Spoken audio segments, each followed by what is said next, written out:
Don't forget to subscribe and leave a comment on this video saying I subscribed. Let's get into it.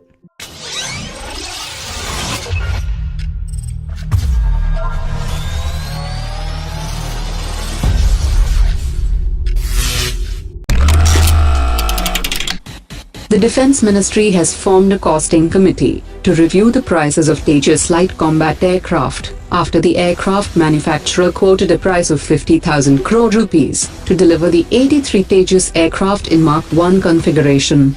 The Defense Minister has said that after reviewing the Tejas aircraft, the costing committee will also review all the military hardwares that are manufactured by the defense public sector undertakings, and the committee will have to submit its report within 60 days. Meanwhile, the final operational clearance of the aircraft was slated to be achieved in June 2018, and has now been deferred to the later part of 2018. The 3,500 crore rupees project to procure 464 T-90 tanks for the Indian Army has now been sent for formal approval of the Cabinet Committee on Security, which is headed by Prime Minister Modi. According to latest reports, the deal is now set to be finalized, and the order will be placed for manufacturing the tanks in India. Some parts of the T-90 tank will come from Russia and will be integrated at the Heavy Vehicles Factory in Avadi.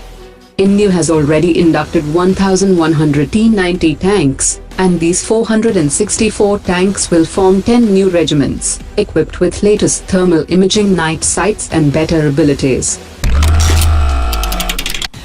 The Indian Defence Ministry has confirmed that India has conveyed to Russia that India will not be part of the 5th generation aircraft project currently, but may join the program at a later stage.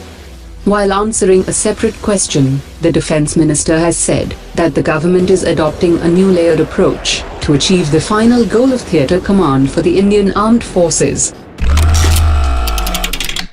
Taking a strong stand against the financial sanctions for purchasing Russian defense equipments, the Defense Minister has said that India is going ahead with the purchase of the S400 system, and India is not bound by the internal laws of the US.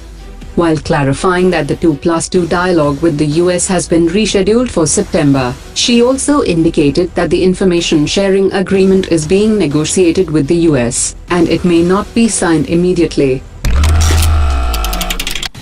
The Pentagon has said that a Chinese ship is currently spying on the ongoing RIMPAC exercise. The US Pacific Fleet has been monitoring the Chinese ship that is operating in the vicinity of Hawaii, and US Navy Captain Charles Brown has said that the US Navy expects this ship to remain outside of US territorial seas and not operate in a manner that disrupts the ongoing Rim of the Pacific maritime exercise.